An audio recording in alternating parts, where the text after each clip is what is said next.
It's wonderful to be back with you. And my name is Lyle White. I'm from the Isizwe Academy of Life, and I'm joined by Cornelius Greyling and Johan Bosman from VulaCoin. We're talking about the internet, connectivity, the impact on development, and the potential in what we sometimes call low-income markets, informal markets, second-tier economy. Very, very exciting space. In the previous conversation, we explored the enormous opportunity that lies in these low-income markets and the impact that we can have on the lives of people in terms of development at large. But we have learned a lot over the course of time and what previous players have done in the space. Cornelius, maybe you want to tell us a little bit about this journey and a little bit of what the lessons that we have learned from this experience. Yes, thanks, Lal. So if you look at the market, and if we agree that internet changes people's lives and grows the economy and really has a multiplier effect, and we agree that there's this large untapped market out there of people not connected to the internet, you can say, how do we get it to them? And actually looking at this, we actually have to look at the mobile operators, and what they've done is to have this massive growth in mobile, penetration in South Africa and in most of the developed world. If you look at mobile connectivity, that is the primary connectivity, the way people connect to the internet in South Africa, but also in Africa and most other countries that kind of like skip the trench or the cable connectivity to the internet. And the way that they've kind of like leapfrogged connected or physically connected people to the internet, it was actually the business model. So if you look at the mobile operators in the early 90s, about 10% was prepaid, and the majority of their income came from postpaid. And the reason people thought postpaid is the way to go is because you have a steady stream of income coming in every month. But when they actually saw, when they actually moved to this prepaid model and actually bringing down the package sizes to very small amounts and allowing people to pay as they go, mobile operators skyrocketed and ballooned, and now every single person is connected, has a mobile phone because they can go to the shop, get a SIM card for 99 cents or even sometimes free, and they can buy 5 Rand, 2 Rand, 12 Rand packages at a time. And that just allows everybody to connect to the internet. So if you look at the mobile operators now, 90% of their market comes from pay as you go. So we believe that if you want to actually grow your network base, ISPs, fiber or even WISP or whatever you're trying to connect to the internet, you actually have to mirror what they've done and actually go pay as you go. And we've seen a lot of benefits in pay as you go, and Johan working with ISPs can maybe chat a little bit more about that. Yeah. But we fundamentally, the first big thing is pay as you go, changing the business model to pay as you go. It's almost an obvious thing, but it's only obvious when you actually get it done, right? So Johan, maybe you want to elaborate a little on that.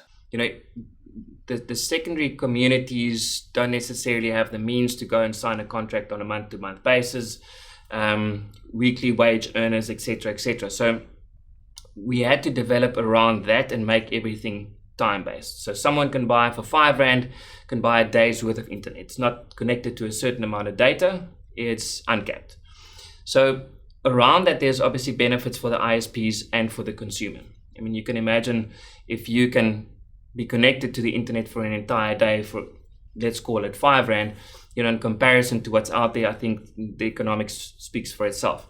So there's cost efficiency on both sides for both the ISP and the consumer.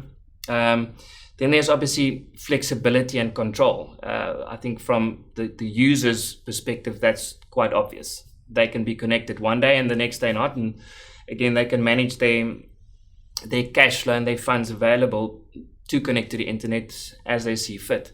From the ISP's perspective, flexibility gives them access to a certain portion of the market that they didn't necessarily have access to in the past.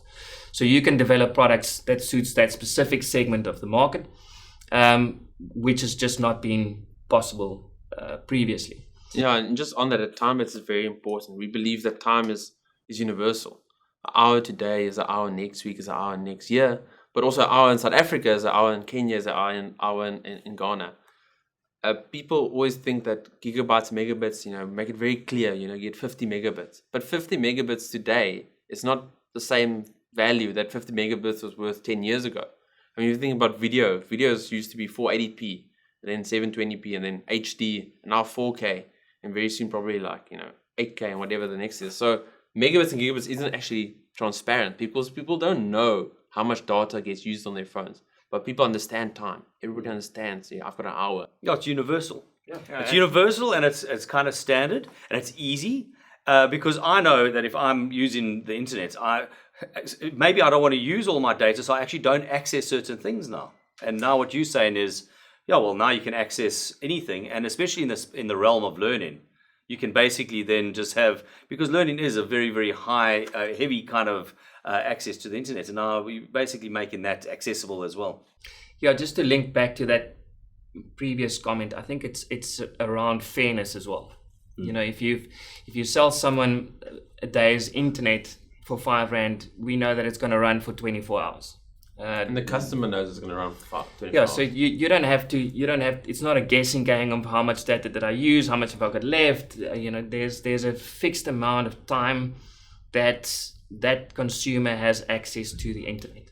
Transparency is a key aspect of this. Absolutely. And the biggest thing we've seen as we're rolling out our product, you know, we've got close to 200,000 people signed up using our software.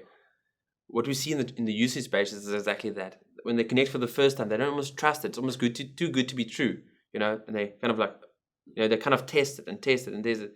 But by day 3 or 4, they're like, no, this is really uncapped. And then the usage actually changed from mobile usage patterns to FTTH usage patterns. People are streaming video, watching YouTube. They can attend online classes. They can do team calls, like all of us are used to. Yeah, they access it to the fullest. So it's really transparency, fairness. I think there's responsible spending. I think this is a really, really important thing in a country like South Africa, where we have got some of the lowest savings rates in the world. You kind of encourage this more reflection around consumer behavior and consumer spending. It's a really, really interesting thing. And again, it's in our own small way, we actually have an impact on some of the I don't know, maybe the behavioral or the consumer behavior and the behavioral economics, and obviously, responsible kind of societal development. So talking about the consumer behavior, you know, people in the internet space would know uptake rates is like where ISPs or FNOs, whatever the case might be, live and die by, you know, uptake rates, you know. Past 100 homes, how many of those homes actually sign up? And what we've seen is, what we actually do with VulaCoin is we allow the barrier to entry is so low. You can test the network for R5 or however low you want to make it. You know, you can test it for 1 day. And what that allows the customer to do is to test it. And that actually increases your uptake rates, because now the barrier to entry is I don't have to go and sign a form and phone somebody and they come and they install something and it's like a debit order before I can even test the internet. Because remember, this customer has never had this. They don't know what they're missing out on. So they're not going to sign up for something they don't know. Mm-hmm. What we're doing is we're lowering that barrier to entry so low that anybody can test it. And what we've seen with that is actually increases the uptake rates significantly, because people can test. Okay, now I'm convinced. I'm going to buy bigger and bigger bundles. Cornelius, while you're telling us or you're explaining this, I'm reminded of the old marketing adage that says, let's not give them what they want, let's give them something a lot better. It's a really, really interesting thing, because this is one of the realities of low-income markets, not only in South Africa, around the world, is that many of the people that are there, that are trying to be not only economically productive, but trying to access opportunities of entertainment, of learning, education, they are not aware of what is out there and available to them. And that's why we need to be part of the solution of providing them something that is better than what they actually thought they wanted or needed. It's a really, really exciting space. Just one last question around context, around specific locations. How does this change perhaps from, one township to the next? Any kind of insights around that? Are there any kind of nuances related specifically to the townships in one area to the next, and in terms of that accessibility? Yeah, so at VulaCoin, like I said, if we believe the most fundamental thing that the ISP needs to consider is this pay-as-you-go business model, the second one is community.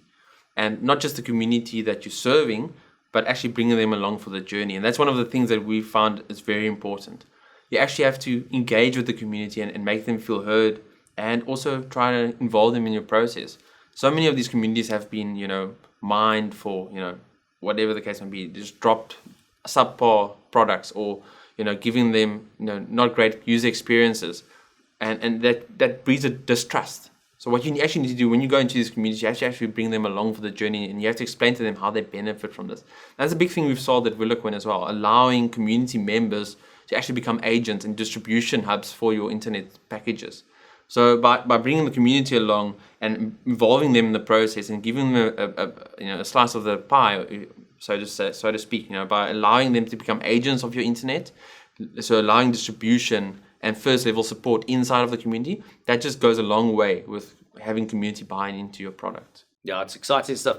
It's basically ownership in the community. It's what we refer to in kind of academic strategic speak as a truly shared value model.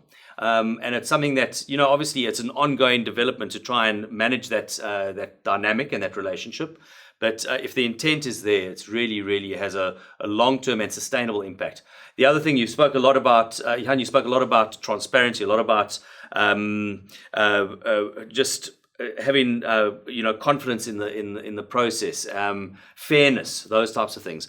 But I do think that it's a sustainable model, because this is something that has to be sustained through economic mechanisms and through the market. Yeah, that's a big thing for us. VulaCoin's mission is to make internet in these communities monetizable and bankable. Bankable business models. That's what we talk about, and we truly believe that the pay-as-you-go business model is a truly bankable business model. Yeah, exciting stuff. I look forward to discussing a little bit more about the community and a little bit more about the interface and how VulaCoin works in these communities in the next conversation. Thank you very much, guys.